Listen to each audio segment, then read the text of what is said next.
Nous retrouvons au pied de la côte les randonneurs qui, sous la conduite de Jean Deval, sont venus écouter les conteurs du Trac.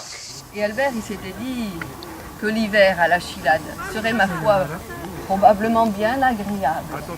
Une large bande bleue courait de l'aisselle gauche, allait jusqu'au sein droit et venait mourir dans le cou.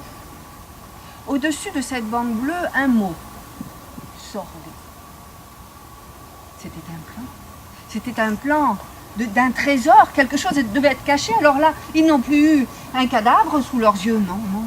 Ils ont eu la carte d'un trésor. Rendue presque fière. Elle a eu le pas un peu plus sûr.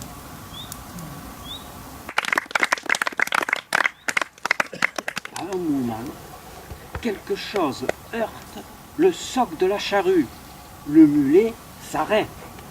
Siffreng creuse un peu et il sort une cassette.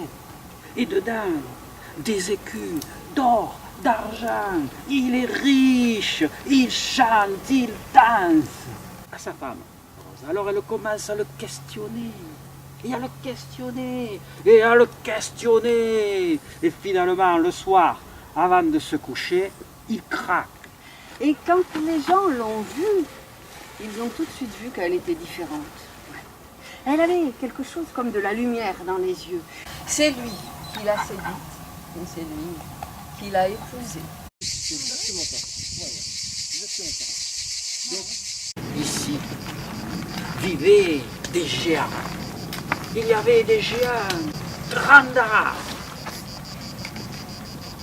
des gigants Pichounés, des gigants Bembravas et des gigants Mecha, le plus gentil, le plus fort et le plus grand des géants, Yédizien Ventoux. Monsieur le géant du Nord, ce soir, il avait une petite envie. Il voulait manger des brochettes. Ah, alors, il est allé à la chasse aux petits oiseaux.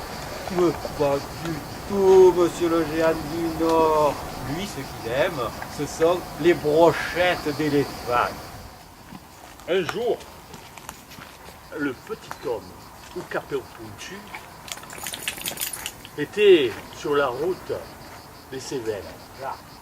Et tout d'un coup, tout au long du ciel a décidé de tomber au même endroit, au même moment. Et il faisait un vent à des banalibios. Alors, il a ouvert la porte, il est rentré. Et il est rentré dans l'univers de la castagne. On ne peut pas te laisser repartir avec ce temps. Alors, tu vas coucher là. Et comme on n'a que 3 lits dans la maison et qu'on est 4, eh bien, le cadet et le Benjamin coucheront ensemble. Moi, je veux être 10 fois plus intelligent qu'avant. Et il a sorti un petit sac en cuir. Il a ouvert. Il a déposé un peu de poudre bleue dans sa main et il a fait au visage du Benjamin. Moi, je veux être 10 fois plus intelligent que mon cadet. Alors là, l'aîné a hurlé. Il s'est déformé. Et il est devenu une femme. Au revoir, bonne fin de balade comptée. Exactement ça.